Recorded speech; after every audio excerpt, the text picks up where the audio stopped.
Bikin pesawat nirawak terbang 1 jam, sopir angkot ini sempat dicibir. Maros, sopir angkot lulusan SMP pembuat pesawat nirawak asal Maros, Sulawesi Selatan, Mustafa, 47, mengaku sudah tertarik dengan dunia kedirgantaraan sejak kelas 5 SD. Di umurnya yang masih belia, ia tertarik bagaimana cara kerja pesawat hingga bisa terbang. Tak mudah menjawab pertanyaannya itu.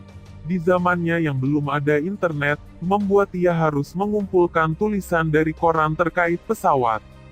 Bahkan, ia berkali-kali harus berurusan dengan petugas keamanan bandara, saat ia mencoba menyelinap di runway pesawat hanya untuk melihat pesawat lebih dekat.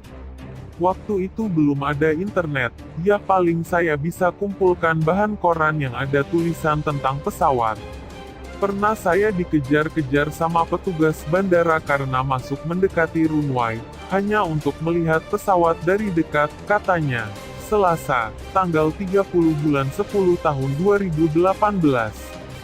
Saat pertama kali membuat pesawat nirawak, warga desa Jeneta Esa, Kecamatan Simbang, Maros, Sulawesi Selatan ini mengaku mendapat banyak cibiran dari warga lainnya.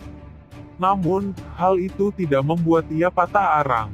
Dengan modal sekitar Rp4 juta di tahun 2003, ia berhasil membuat pesawat pertama miliknya terbang, meskipun sempat gagal berkali-kali. Uang untuk membeli peralatan pembuatan pesawat itu dikumpulkan selama setahun. Ia berani bereksperimen karena ingin menunjukkan dirinya bisa mewujudkan obsesinya itu, walaupun dirinya saat itu tidak yakin bisa mengontrol pesawat nirawak yang sama sekali tidak pernah ia lakukan selama hidupnya. Waktu itu saya hanya berpikir agar pesawat ini bisa terbang dulu.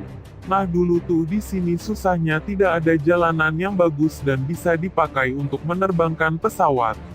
Makanya setiap kali mencoba selalu gagal terbang. Belum lagi saya tidak pernah mengontrol pesawat sebelumnya, ungkapnya.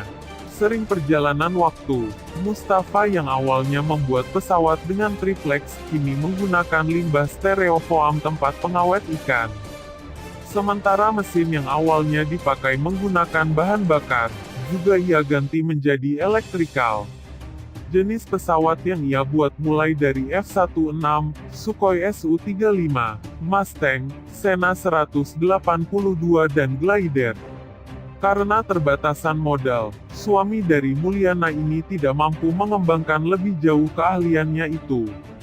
Padahal, ia mengaku bisa membuat jenis pesawat nirawak lain yang lebih canggih, bahkan pesawat tanpa awak yang digunakan oleh militer untuk mengintai atau menyerang. Kalau sudah tahu prinsip dasarnya, semua bisa kita buat. Tapi kan sangat mahal ya. Misalnya, satu drone, itu kalau pesawat jenis saya, sudah bisa 4 buah itu. Ya memang kelemahannya di modal sih. Kalau ada yang mau biayai, saya siap membuat yang lebih canggih, akunya.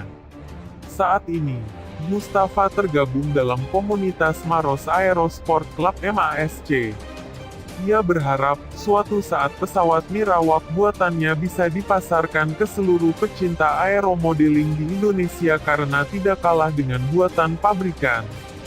Dirinya sangat bersyukur, bisa dipublikasi oleh media, setelah sekian lama berharap ada media yang meliriknya.